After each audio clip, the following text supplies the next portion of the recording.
मैं अपनी बात को हिंदी में कंटिन्यू करूंगा, जहां पर बहुत ज़रूरी होगा तो मैं बायलिंग्विस्टिक का यूज़ करते हुए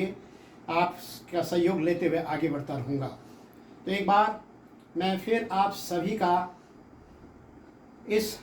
माइंड साइंस में स्वागत करता हूँ। माइंड कैसे काम करता है, माइंड का परफेक्ट तरीके से कैसे हम इस एडवांसिंग वर्ल्ड के अंदर उपयोग कर पाएंगे। और हम बहुत सारी मेहनत तो कर ही रहे हैं, जितने रूल रेगुलेशंस हैं अपनी ड्यूटीज़ के प्रति वो तो हम निभा ही रहे हैं, जितने क्लासेस हैं वो पढ़ा ही रहे हैं। समाज का एक हमारे प्रति एक एटीट्यूड होता है, उसको भी हम जानते हैं, और उनका जो हमसे एक्सपेक्टेशन होता है वो बहुत बड़ा होता है। लेकिन इन तमाम के बाद भी हम अपने लिए क्या सोचते हैं, ये तो दुनिया का, समाज का, विद्यार्थियों का हमारे लिए हमसे एक्सपेक्टेशन होता है, पर हमारा खुद का मूल्यांकन क्या होता है, थोड़ा सा उस पर बात करने की कोशिश करेंगे। सबसे पहले तो ऐसी दुनिया में जहाँ पर कि हर व्यक्ति बहुत तेज़ी से भागना चाहता है, इतने सारे डेवलपमेंट होते जा रहे हैं, शिक्षा एजुकेशन का मीनिंग बहुत जल्दी चेंज होता जा रहा है, और इसके कारण जो इंसान की अचीवमेंट्स हैं वो भी दिन प्रतिदिन हायर और हायर होती जा रही हैं। ऐसे में हम अगर दुनिया पे, समाज पे नज़र डालें तो हम समझ जाएंगे कि ये पूरा का पूरा समाज और दुनिया एक ऐसे व्यक्ति को ढूंढ रही है जो उनको ठीक ठीक गाइड कर सके, या उनके माइंड की मास्टरी कर सके, कैसे सिचुएशन के साथ आगे बढ़ना है। सौभाग्य से हम टीचर्स हैं, और इस काम को करने के लिए ये शायद ये समाज और ये दुनिया हमारी इंतजारी कर रही है। हम देखेंगे इस प्रकार से हम कितने अब उनके लिए वैल्यूबल हो जाते हैं। और इसके बाद भी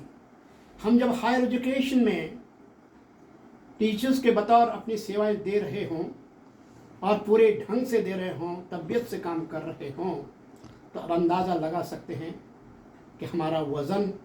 हमारा सम्मान और हमारे अंदर की जो शक्ति है वो कितनी गुना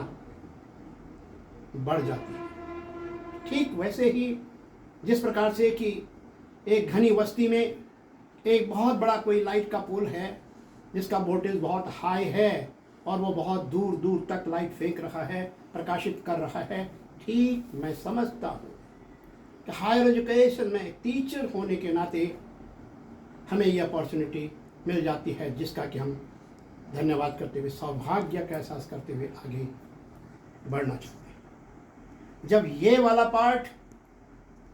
हम ठीक से समझ आते हैं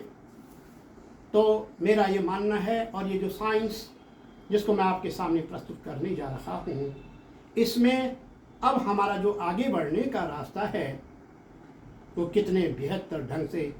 हम सजा पाएंगे, इस तरफ मैं आगे बढ़ने की कोशिश कर रहा हूँ। आइए जुड़िए, आज हम सब के लिए एक बहुत बड़ा मौका होने वाला है। यह भी कहने में मुझे कोई हिचक नहीं होगी कि शायद हमारी ज़िंदगी का ये अपने आप को इस प्रकार से प्रस्तुत करने का, प्रस्तुत होने का ये पहला मौका हो सकता है। और जब ये मौका हमें मिल जाता है तब हमारी आवाज़, हमारा कार्य करने का क्षमता, हमारे वर्ड्स की वैल्यू, हमारे व्यक्तित्व, हमारा पर्सनैलिटी और हमारा टोन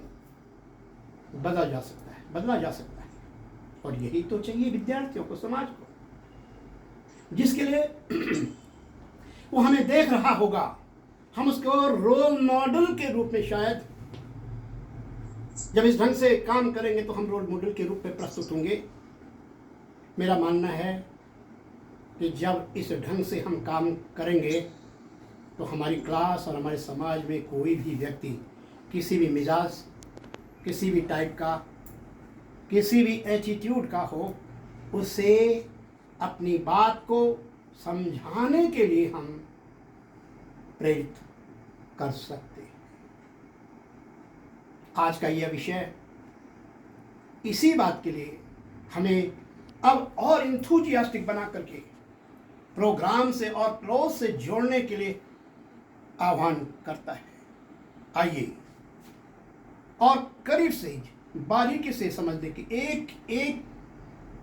एक्शन को, एक एक बात को बहुत करीब से ध्यान देकर समझने की कोशिश करते हैं। ये प्रोग्राम माइंड साइंस पर आधारित है। यूँ तो हम बाहर का साइंस, फिजिक्स, केमिस्ट्री,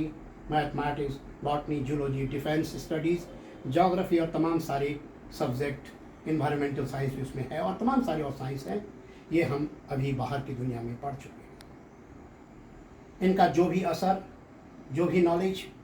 और जो भी एक्सपीरियंस हमें हुआ है, उस सब को ध्यान में रख करके, इस तमाम को मिला करके आज हम एक नए साइंस की, जो कि हमारे लिए होगा, व्यक्तिगत रूप से होगा। ये जो बाहर का साइंस था वो एक जनरल साइंस है, सबके लिए, हर एक के लिए